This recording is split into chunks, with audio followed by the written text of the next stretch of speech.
আবারও শুরু হতে পারে লকডাউন, থমকে যেতে পারে গোটা বাংলাদেশ, ঘরবন্দি হতে পারে কর্মজীবী মানুষ সহ সব পেশার মানুষ। আবারও করোনার কালো থাবায় আপনজন হারাতে পারেন অনেকেই, নিঃস্ব হতে পারে খেটে খাওয়া মানুষ।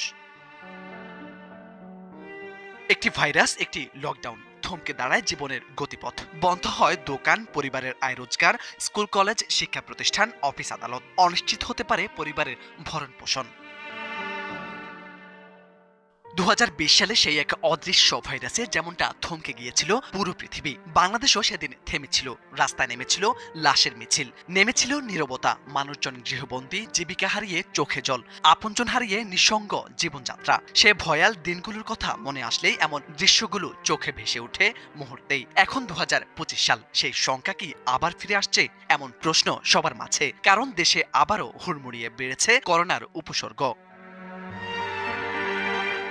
দেশে নতুন করে চোখ রাঙাচ্ছে মহামারী করোনা ভাইরাসের নতুন ভেরিয়েন্ট। সতর্কতা জারি করা হয়েছে বিমানবন্দর ও স্থলবন্দরে। করোনা ঠেকাতে বিদেশ ফেরত যাত্রীদের স্ক্রিনিং করা হচ্ছে বলে জানিয়েছে বিমানবন্দর কর্তৃপক্ষ।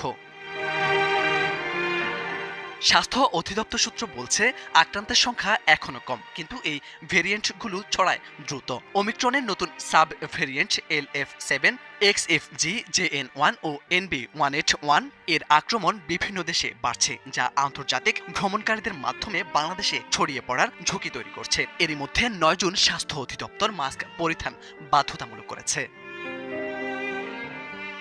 বিশেষ করে ভারত সহ পার্শ্ববর্তী কয়েকটি দেশে করোনা ভাইরাসের নতুন ভেরিয়েন্টের সংক্রমণ বেড়ে যাওয়ায় এরই মধ্যে সতর্কতা জারি করেছে স্বাস্থ্য অধিদপ্তর। জরুরি প্রয়োজন ছাড়া এসব দেশে ভ্রমণ না করারও নির্দেশনা দেওয়া হয়েছে। পাশাপাশি বিশ্বের অন্যান্য দেশ থেকে যারা দেশের মাটিতে পা রাখছেন তাদেরও করা হচ্ছে স্ক্রিনিং। স্বাস্থ্য অধিদপ্তরের সর্বশেষ তথ্য মতে দেশে এ নিয়ে চলতি মাসে 68 জন করোনায় আক্রান্ত হয়েছেন। গেল সপ্তাহে মৃত্যু হয় একজনের, যা অত্যন্ত উচ্চ শনাক্ত হার। এই ধারা অব্যাহত থাকলে দেশে আবারও ভাইরাস ছড়িয়ে পড়ার আশঙ্কা রয়েছে।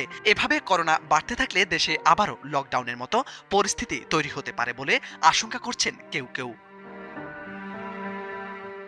মাস্ক পরা, প্রয়োজন ছাড়া ভিড়ের মধ্যে না যাওয়া আর সন্দেহ হলে টেস্ট করানো এখন জরুরি বলে মনে করছেন বিশেষজ্ঞরা। লকডাউন আসবে কিনা তা সময় বলবে, তবে সচেতন না হলে হয়তো আবারও দরজা বন্ধ হতে পারে আমাদের। লকডাউন শেষ উপায়, এখনই সমাধান না হলে সেই পথ খুব বেশি দূরে নয়।